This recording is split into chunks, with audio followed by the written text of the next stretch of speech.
Hey everyone, welcome to From the Depths. I'm Menti, and this is episode 58 of the Battleship Brawl Season 3 tournament. This episode we've got the Project 260 by AB159 going up against the SQS Narwhal by Xanderzoo. And we've got an interesting situation here because the Project 260 has 1 life left and the Narwhal has 4.5, so if the Narwhal wins, both of these ships will end up retiring. So let's go ahead and find out if that's going to be the result of this matchup. This will be the first time that both ships have retired on the same battle. May very well be the only time too. Oh, the Narwhal's rather powerful guns. Oh, they're on target. Oh, that one like it bounced off the top of the turret. That would have been an excellent shot, an excellent hit. If the shell had detonated. Oh, the Project 260's improperly mounted rangefinders, exactly like what I did with the Nagome, are really hurting it. Its guns are just not aiming right. Oh, well there, they might have, oh no, it has heavy armor on the front, so it actually survived. It's like if that had been made out of wood, those rangefinders probably would have been destroyed and the guns would have done just fine. And uh-oh, it looks like the 260 is going down. And if it takes any more damage, if it takes much more damage, it's got 0.3%. It's going to get an 80% in sinking despawn, but as it is, it's already getting disqualification time for sinking. And there it is, that is the 80% sinking despawn. So that is going to be it for the Project 260. Yep, there it goes, despawning. So my condolences, AB159. Your ship has... Oh, the Narwhal kind of blew itself up again. Oh, jeez, you can stop now, Narwhal. Like, wow. The Narwhal did so much damage to itself.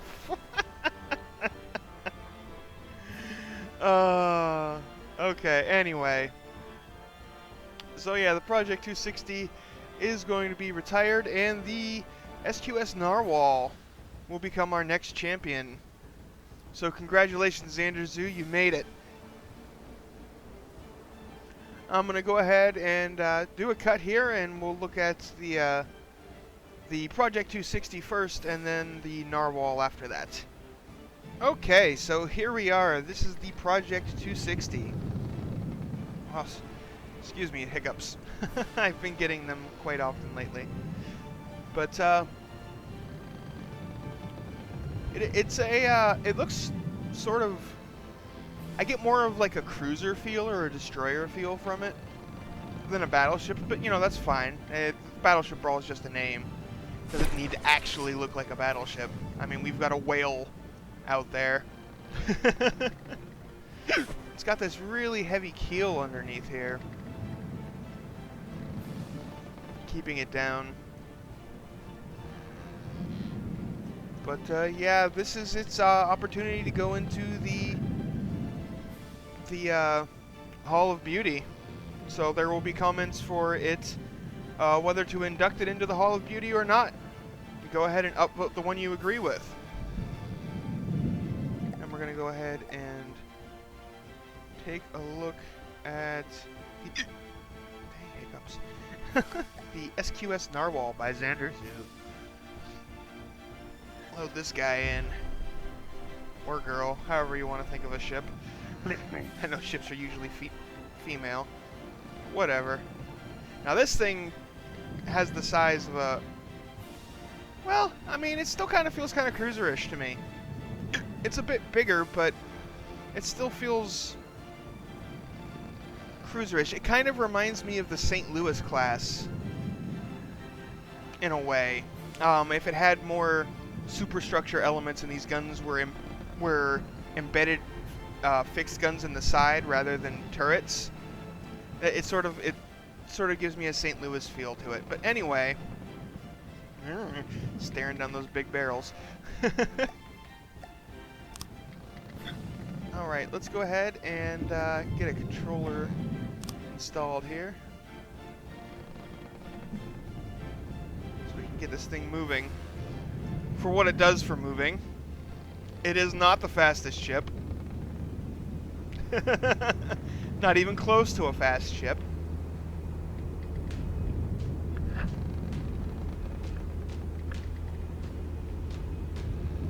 Yep, that's about all she's got. Turns nicely though. Got a very good turn rate, which is probably thanks in part due to the low speed, but it does list pretty heavily while it's turning, which is not so good.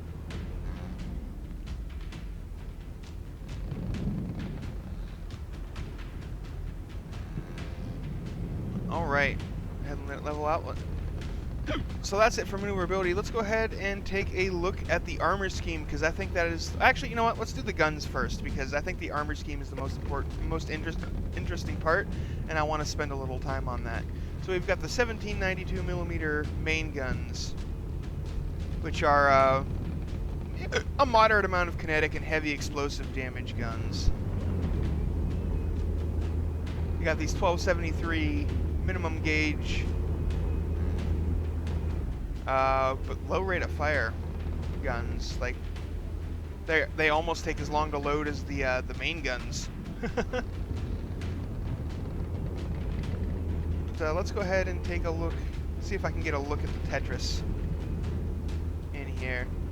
Got all the gauge around here, you know, armored up. It does make them a little bit big and blocky, which makes them a bit vulnerable, but they seem to be doing the job since they got into all the champions.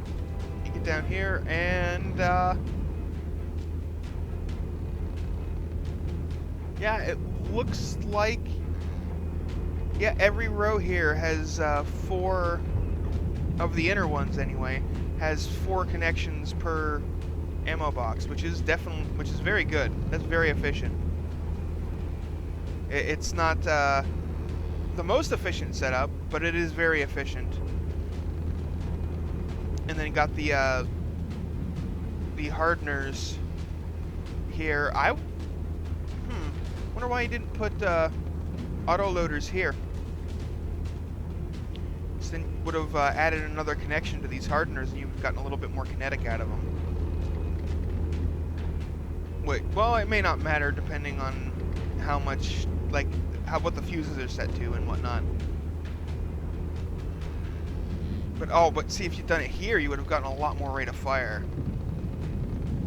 If there'd been just one auto loader here, would add 2 ammo connections per auto loader. Like, and if it was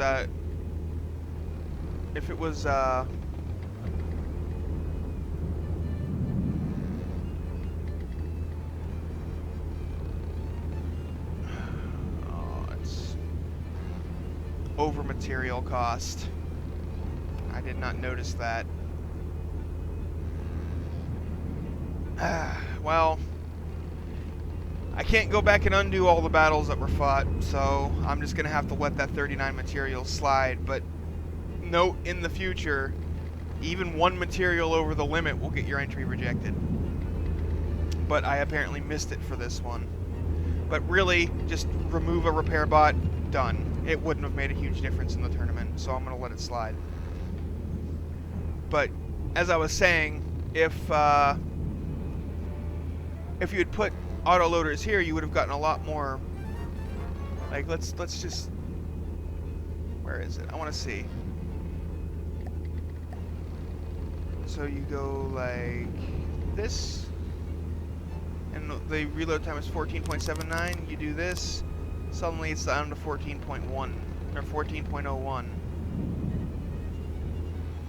You know, for you're knocking almost a second off, if I remember right, for the cost of 1, 2, 3, 4, 5, 6 autoloaders. So I don't know, 210 materials. You're knocking a second off the reload time of your guns. Seems worth it to me. Like, you could just remove like 4 repair bots and you'd have enough. Well, per gun. You'd have to remove 4 repair bots per turret, but you know what I mean. I think that would be worth it. I definitely think that would have been worth it. But anyway, moving on to the armor scheme now, because this is the first time we've seen, or at least that I remember seeing, anything like this, where, okay, yeah, the bow and stern, it's just 1 layer wood, 1 layer metal. That's, or actually it's just metal, 2 layers of metal. Okay, so not the most heavily armored. The deck of the stern, just wood, a layer of wood, that's it. It's, you know, very minimal. But then you come in here, and the deck armor is 2 metal thick with a layer of wood on top of it. So all of those shells that hit in the upper part, like land on the deck, do not do anywhere near as much damage as what we usually see. And that saved its bacon in the battle against, I believe it was the Bremstrelung that has the really high arcing mortar shells. It couldn't do anything to this ship because of this armor scheme. Now kinetic penetrator shells, you know, like APHE hybrid shells would go through this with little issue. But high explosives, they hit the wood block. The kinetic damage destroys the wood block, most likely. Because, I mean, wood beams don't have a lot of health or armor. So the kinetic damage destroys that. Then the explosion goes off and it blows up, it blows up all the wood around it. But then the explosion is facing an 18 AC because of the armor stacking, because it's 10 and then 8 for having 2 of them. An 18 AC metal beam, okay? Let me do a quick calculation here. So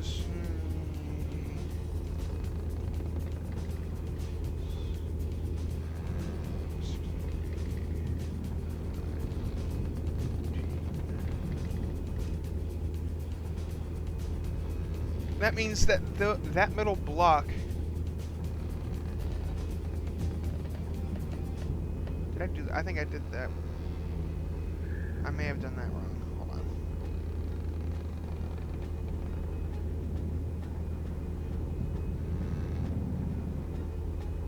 on. That means one metal beam, that very first metal beam, can absorb 7,560 explosive damage. Okay, which means it probably gets destroyed because the explosion is able to propagate to trying to get a single block here, to all 4. Oh, it's hard to see this. The explosion is able to propagate to all 4 blocks of the beam. 1, 2, 3, 4. But it looks like, are these, they may be interlaced? They are interlaced. Now, it's probably not going to make a difference because the explosion's going to come in. It's going to hit, where did that spot go that I was working on? Because you've got the explosion will come in, it'll destroy that wood beam, and then it'll detonate, you know, right there basically. And now it's going to blow away just like that all of those wood blocks. You know, make a big hole like that. So even though those are interlaced, it's not going to actually cover up many of the metal blocks. Like, the beams aren't going to be covered so that the interlacing protects them. You know, so he comes in, destroys that block.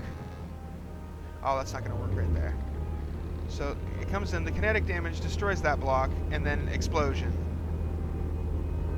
Now that was a pretty weak explosion, but all it did was that was probably a minimum cage clamshell's worth of explosion, maybe a little bit more, like that. And see how much this is resisting the explosions. I mean, okay, it blew up that turret, but you know, this deck armor is very resistant to explosions. Oh, I wasn't actually over. That's part of it. Let's come over here, and I'm gonna try this again over here. Wait, let me make sure I'm actually above the open part this time. So right there, explosion. That was a pretty massive explosion, and it barely managed to get through the deck armor. It got through one block of it. And that's what I'm trying to say here, is the Narwhal's deck armor is very tough. Overall, it's just a well-armored vessel. But anyway, let's go ahead and repair it back up so I can...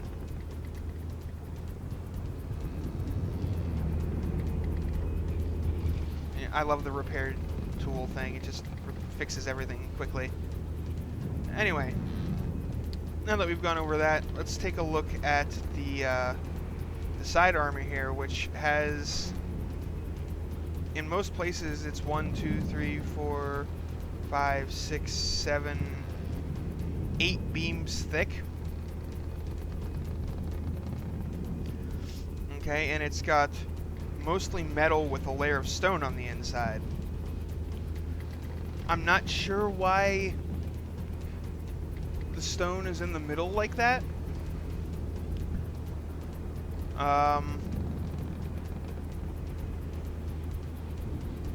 I guess the outer bits here are to help against kinetic penetrators, but really metal doesn't do good against kinetic damage. You really, if like a good penetrating APHE shell will go through this pretty easily, because even though the AC is going to be rather high,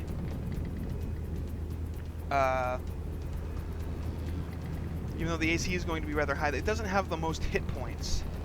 Oh, and it's actually down here. There's an opening, so the armor is actually stacked so that it is heaviest above the waterline, which is not a bad way of doing it.